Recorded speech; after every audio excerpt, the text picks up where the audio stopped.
Kalau dari sini kan adik-adik sudah bisa mendefinisikan sendiri apa itu ekotoksikologi. Jadi intinya ekotoksikologi itu ya ilmu tentang pengaruh bahan pencemar. Jadi tentu di alam, apalagi di sekarang, jadi masa sekarang inilah tentu bahan pencemar itu sangat banyak sekali ya. Baik itu bahan pencemar yang tergolong bahan pencemar logam, logam berat misalnya, maupun non-logam, maupun pencemaran oleh bahan-bahan organik, maupun pencemaran oleh gas-gas buangan, maupun pencemaran oleh plastik, tentu banyak sekali bahan-bahan pencemar itu. Nah, tetapi ekotoksikologi ini mempelajari pengaruhnya. Jadi bagaimana ada bahan pencemar, kemudian akhirnya masuk ke organisme, lalu ketika sudah di dalam tubuh dari organisme itu, apa dampak dari bahan pencemar itu terhadap organisme itu? Dampaknya terhadap apa? Ya, dampaknya ya macam-macam dulu. Bisa dari selnya dulu dipelajari, kemudian dari sel ke individunya. Kalau sel dalam individu sudah terdampak, maka akan berdampak pada individunya. Kemudian individu, tentu makhluk hidup itu bukan, jadi hampir sebagian besar makhluk hidup tentunya dia membentuk suatu populasi, jadi berkumpul, tidak hidup soliter atau sendiri. Nah, ketika dia tergabung dalam sebuah populasi, kalau ada satu organismenya yang sakit atau mengalami keracunan oleh bahan pencemar ini, lalu apa dampaknya terhadap populasinya? Kemudian kalau sudah berdampak pada populasi, bagaimana dampak terhadap komunitasnya? Kalau sudah terdampak pada komunitas, lalu bagaimana dampaknya pada ekosistem? Nah, itulah ekotoksikologi. Jadi mempelajari pengaruh bahan pencemar terhadap organisme. Tapi ingat sekali lagi bahwa organisme itu tidak hidup sendiri, soliter. Jadi biasanya dia membentuk populasi, komunitas, kemudian membentuk ekosistem. Sehingga kalau ada satu organisme yang terpapar oleh bahan pencemar ini, sehingga efek lanjutannya adalah pada populasinya, kemudian pada komunitasnya, dan juga mungkin pada ekosistemnya. Kemudian ada juga yang mendefinisikan sebagai ekotoksikologi. Ekotoksikologi itu adalah uji toksisitas pada satu atau lebih komponen ekosistem. Ya, karena memang untuk tahu dia mengalami terdampak oleh bahan pencemar atau tidak, ya kita akan melakukan uji toksisitas. Seberapa tinggi level toksisitasnya yang menyebabkan organisme itu sampai mengalami misalnya gangguan gitu. Nah, ini kalau Newman dan Unger 2003 yang menyebutkan ilmu dari bahan pencemar atau kontaminan di alam dan efeknya terhadap kehidupan di alam termasuk manusia begitu ya. Ini ya hampir sama sebenarnya definisinya tadi ya, cuman ini menambahkan bahwa eh, bagaimana efek dari ekotoksikologi itu endingnya nanti pada manusia ya. Bagaimanapun nanti ujung-ujungnya memang ya pada manusia. Ya kembali lagi pada manusia ya. Ibaratnya yang menyebabkan pencemaran sekarang itu kan pencemaran tertinggi itu ya disebabkan oleh aktivitas manusia atau antropogenik. Nah, sekarang tentu dampak dari pencemaran itu ya balik lagi akhirnya ke manusia kan begitu sebenarnya. Jadi semacam siklus begitu. Kalau kita katakanlah sekarang misalnya membuang plastik begitu sembarangan, akhirnya plastiknya berakhir di laut dan plastik yang berakhir di laut itu akhirnya terpecah-pecah menjadi mikroplastik. Nah, mikroplastiknya dimakan oleh biota-biota plankton. Planktonnya dimakan oleh ikan, ya rantai makanan. Nah, akhirnya top predatornya kan manusia, berarti ya kita lagi yang sebenarnya mengakumulasi dari racun-racun yang sebenarnya kita buang. Ya sama halnya misalnya apa namanya logam-logam berat misalnya. Kita juga yang menyebabkan akhirnya logam berat itu mencemari alam dan ujung-ujungnya ya pasti ke kita lagi karena logam berat ya diserap juga oleh berbagai macam biota yang kita makan begitu. Jadi sebenarnya ya jadinya ya dari kita untuk kita begitu ya kembali lagi sebenarnya. Mungkin ini yang dinamakan hukum karma mungkin. Nah, kemudian berikutnya toksikologi lingkungan dan ekotoksikologi. Jadi kalau ada dua eh, cabang ilmu ya yang berbeda sebenarnya. Jadi ada yang disebut dengan toksikologi lingkungan dan ekotoksikologi. Nah, kalau toksikologi lingkungan itu ilmu yang mempelajari racun kimia dan fisik yang dihasilkan dari suatu kegiatan dan menimbulkan pencemaran lingkungan. Itu Kasaret tahun 2000. Kemudian kalau ekotoksikologi, ilmu yang mempelajari racun kimia dan fisik pada makhluk hidup khususnya populasi dan komunitas termasuk ekosistem, termasuk jalan masuknya agen dan interaksi dengan lingkungan. Jadi sebenarnya hampir hampir mirip ya. Jadi yang dipelajari sebenarnya sama. Bahan pencemarnya tidak hanya kimia, tetapi yang dipelajari juga pencemaran yang sifatnya fisik. Fisik itu yang maksudnya misalnya panas, uap panas misalnya itu tergolong pencemaran fisik.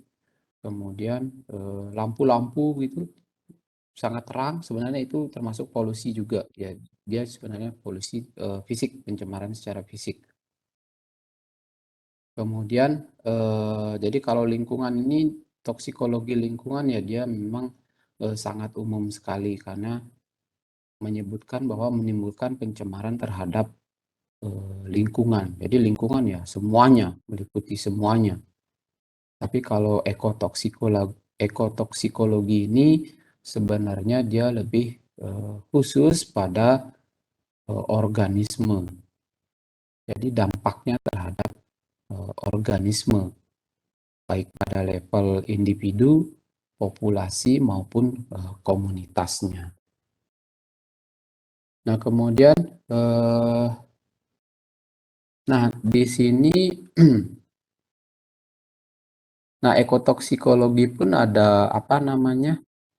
Ada problem, ada masalah ya ketika kita mau menjustifikasi atau untuk memaknai peristiwa ekotoksikologi yang terjadi pada sebuah organisme.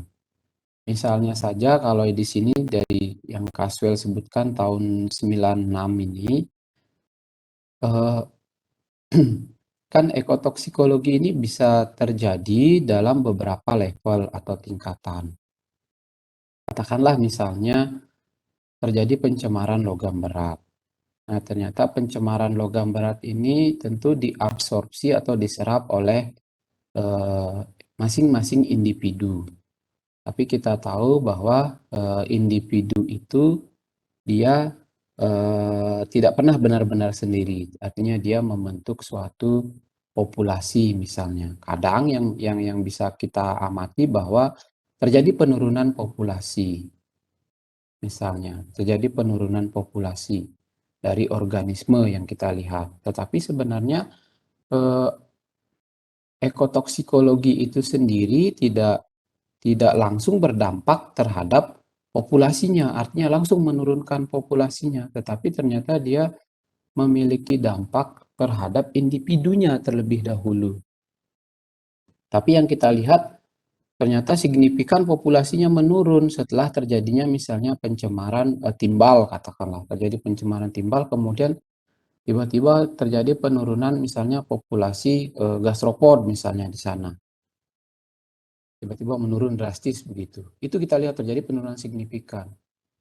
Tetapi sebenarnya untuk menjelaskan mengapa sampai terjadi penurunan signifikan itu kita tidak bisa melihat pada populasinya, kita harus melihat pada individunya. Individunya harus kita ambil misalnya di sana, oh ternyata setelah dibedah ternyata timbal itu berdampak terhadap misalnya sistem reproduksinya misalnya. Karena sistem reproduksinya terganggu akibat adanya pencemaran timbal, maka dari itu gasopod ini tidak bisa lagi untuk berkembang biak sehingga populasinya menurun begitu. Nah, inilah yang disebut ya problem dalam core dari ekotoksikologi.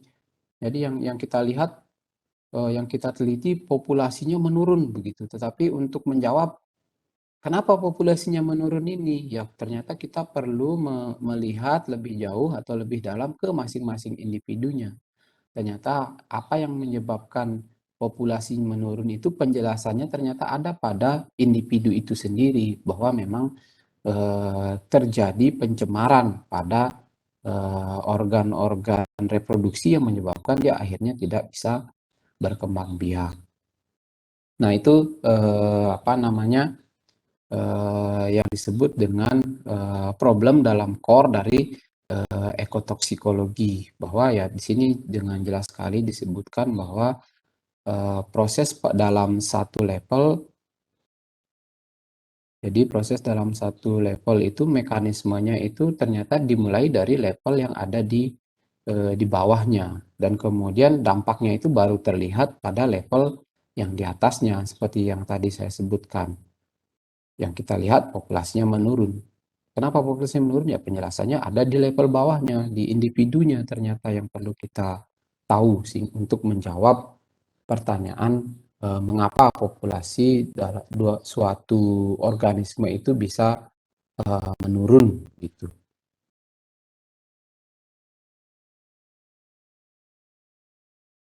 Baik, itu materi pendahuluan untuk hari ini. Kalau ada pertanyaan, karena ini sifatnya baru pertemuan awal terkait dengan kontrak perkuliahan, kemudian kaitannya dengan materi pendahuluan, mungkin yang ada yang mungkin kurang jelas itu silakan disampaikan.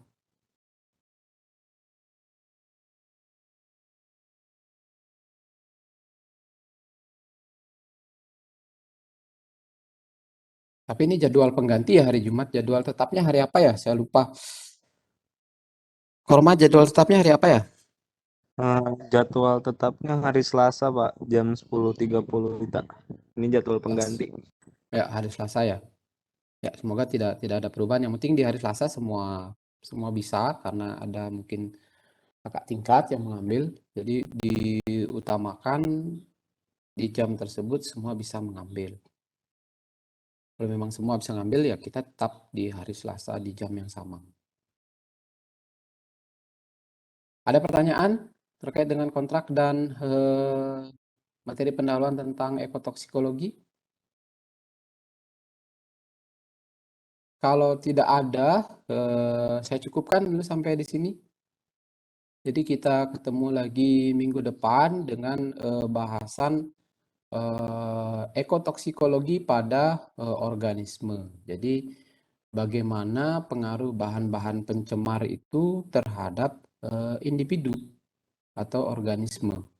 Itu yang akan kita pelajari minggu depan. Baik, kalau tidak ada pertanyaan, saya cukupkan perkuliahan hari ini. Saya akhiri, selamat pagi. Selamat Selamat pagi, Pak. Terima kasih. Terima kasih, Bapak.